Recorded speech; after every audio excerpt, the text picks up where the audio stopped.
मुंबई को नागपुर से जोड़ने वाला समृद्धि महामार्ग नागपुर से शिरडी और शिरडी से यहाँ इगतपुरी तक महामार्ग बनकर तैयार है और गाड़ियाँ भी दौड़नी शुरू हो चुकी हैं। लेकिन इगतपुरी से ठाणे तक का जो सबसे अहम हिस्सा है वो अभी शुरू नहीं हो पाया है, क्योंकि सह्याद्री की ये पहाड़ियाँ बीच में आ रही थी। लेकिन समृद्धि महामार्ग के लिए इन्हीं पहाड़ियों का सीना चीरकर 8 किलोमीटर लंबी सुरंग बनकर तैयार है, जिसके जरिए इगतपुरी से ठाणे और ठाणे से इगतपुरी चंद मिनटों में ही आ जा सकता है। तो आइए करते हैं इस सुरंग का सफ़र और जानते हैं इसकी खासियत। अभी हम सेट टनल के नीचे हैं और अब हम जाएंगे सुरंग में, तो उसके पहले ये सेफ्टी हेलमेट पहनना बहुत ज़रूरी है। और ये हैं एफकॉन इंफ्रास्ट्रक्चर लिमिटेड के प्रोजेक्ट मैनेजर शेखर दास जी। अब हम आपके साथ इस सुरंग में चलेंगे और समझेंगे इसकी बनाने में किस तरह की तकनीकी का इस्तेमाल किया गया और क्या है इसकी खासियत और सुरक्षा के लिए क्या खास इंतजाम आप लोगों ने किया। आइए चलते। तो अब हम जा रहे हैं राज्य की सबसे लंबी सुरंग और देश की सबसे चौड़ी सुरंग में, जिसकी लंबाई है 8 किलोमीटर और चौड़ाई है 17.6 मीटर। और इस सुरंग MSRDC की जो महत्वाकांक्षी योजना है मुंबई नागपुर समृद्धि महामार्ग का, उसका एक अहम हिस्सा है और इस सुरंग को बनाया है एफकॉन इंफ्रास्ट्रक्चर लिमिटेड ने। अभी देखिए इसकी स्पीड यहाँ पर जो बताई गई है, अलग अलग लेन की अलग अलग स्पीड है।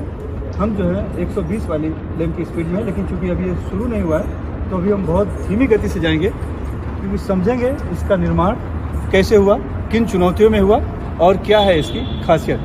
इसके लिए हमारे साथ यहाँ पर है एफकॉन इंफ्रास्ट्रक्चर के प्रोजेक्ट मैनेजर शेखर दास जी। और अब हम ये सुरंग के अंदर प्रवेश कर रहे हैं। अभी तक जो है हम टनल स्टेट में थे। सर, ये इसी तरह की जिस तरह की हमें ये लाइट दिख रही है, ये हमेशा रहेगी? ये लाइट हमेशा रहेगी जी, लेकिन दिन और रात में ये थोड़ा वेरी करेगा। दिन में थोड़ा लाइट ज़्यादा रहेगा, क्योंकि बाहर से जब गाड़ी लाइट से अंदर आएगी तो उसको ड्राइवर का आई का एडजस्टमेंट के लिए वो रहेगा, और दिन में लाइट थोड़ा कम रहेगी क्योंकि बाहर अंदर रहेगा, इसलिए अंदर में उतना लाइट की जरूरत पड़ेगी नहीं, वो ऑटोमेटिकली ये सब मेंटेन होगा। तो अभी जैसे सबसे चौड़ी बताया जा रहा है देश में, तो 3 लेन में गाड़ियाँ 3 लेन में गाड़ी चलेगी, 3 लेन में गाड़ी चलेगी। सुरक्षा की दृष्टि से कई उपाय किए गए हैं शेखर सर, ये बताइए कि क्या क्या है। जैसे सामने हमें एक CCTV भी दिखाई, CCTV दिख रहा है, 125 मीटर पे CCTV लगा हुआ है, प्लस इसमें कम्युनिकेशन सिस्टम है। आप देखिए SOS वहाँ पे दिख रहा है, वो टेलीफोन सिस्टम है, उससे कम्युनिकेशन के लिए। प्लस टनल के अंदर आप देखेंगे 770 मीटर पे लेबाई है। मान लीजिए गाड़ी में किसी का कोई इमरजेंसी आ गया तो गाड़ी को खड़ा भी कर सकता है साइड में। और ये बड़े जेट फैन, और ये जेट फैन दिख रहा है, XXL जेट फैन है। ये आपका जो अंदर में गाड़ी के मूवमेंट के टाइम में जो स्मोक क्रिएट होगा, उस स्मोक को बाहर करने के लिए ये दोनों तरफ मूव करता है, इधर भी मूव करेगा, उस तरफ भी मूव करेगा। तो अब जब जैसे जैसे हवा की मूवमेंट चलेगा उसी हिसाब से ये मूवमेंट करेगा। ये हम देख रहे हैं लाल केबिन, ये लाल केबिन जो है ये हाइड्रेंट सिस्टम है।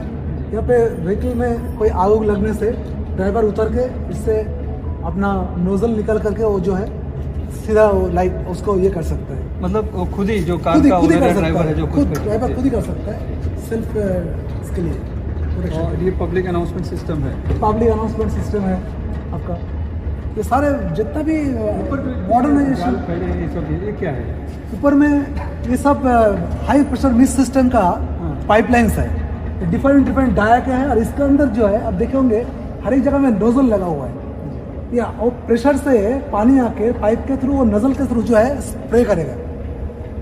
जब भी इसमें आग लगेगा तो इसमें टेम्परेचर बढ़ने से वो आके पूरा यहाँ पे जो है एक मिस्ट क्रिएट करेगा।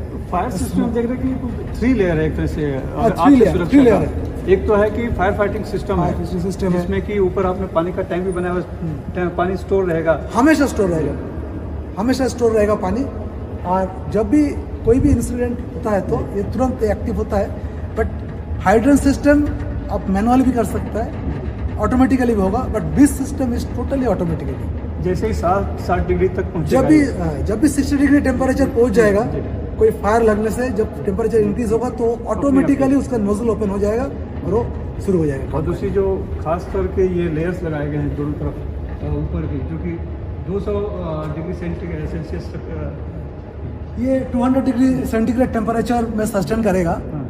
इस पे लगाने का मेन कारण वही है कि ऊपर से जो टेम्परेचर जब आग ऊपर की तरफ जाएगा तो हीट डायरेक्ट ऊपर में लगता है, इसलिए स्प्रे किया गया वो हीट को एब्जॉर्ब करने के लिए, सो दैट कि पत्थर के ऊपर जाने से वो पत्थर का फॉल ना हो, ये उसको प्रोटेक्ट करेगा।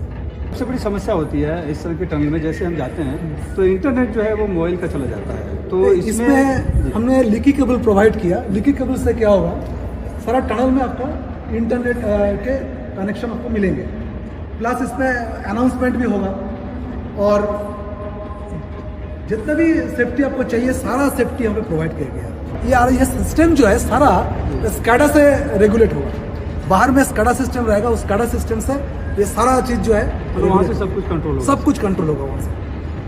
तो ये जो टनल है ये पहाड़ी को चीर कर बनाया गया है, तो इसको बनाने में किस तरह की कितना वक्त लगा और किस तरह की कठिनाई? इस टनल जो है हमारा एक्सकवेशन टोटल 3 इयर्स का प्रोजेक्ट था और टनल के लिए हमको 2 ही साल मिला था। हम 2 साल में ये टनल को ख़त्म किया एकदम बिफोर टाइम में। 3 महीने बता रहे हैं कि डेडलाइन थी, हम उसके 3 महीना पहले प्रोजेक्ट को कंप्लीट कर दिया। टोटल प्रोजेक्ट हम 3 महीना पहले ही ख़त्म कर दिए। और ये टनल बनाने के लिए हमने ड्रिलिंग मशीन लाया था, बूमर लाया था, जो लेटेस्ट बूमर है। एक साथ 2 बूमर लगाया था, जिसमें से 4 बूम खाली ड्रिलिंग किया है, क्योंकि ड्रिलिंग ब्लास्टिंग मेथड से हमने इसको किया है। ड्रिलिंग ब्लास्टिंग के बाद फिर हमने क्या किया, इसमें से स्मोक आप देखे होंगे, स्मोक निकलने का प्रबंध था।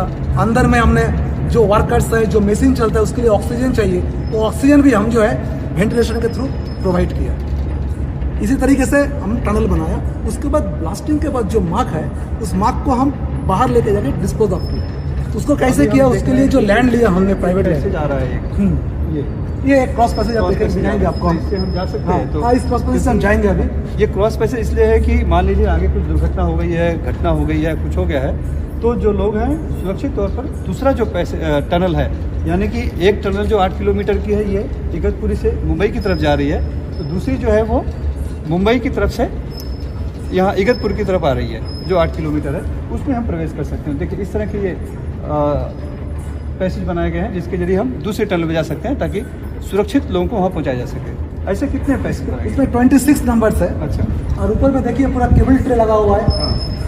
पूरा केबलिंग, पूरा इलेक्ट्रिकल सिस्टम देखिए, एकदम सेफ्टी सिस्टम, हर एक चीज़। लाइट कम होने के कारण लाइट रिफ्लेक्टिंग कोटिंग लगा हुआ है। अभी इस टनल में हमने ब्लॉक करके रखा हुआ है, लाइट नहीं है, इसमें टनल में लाइट है।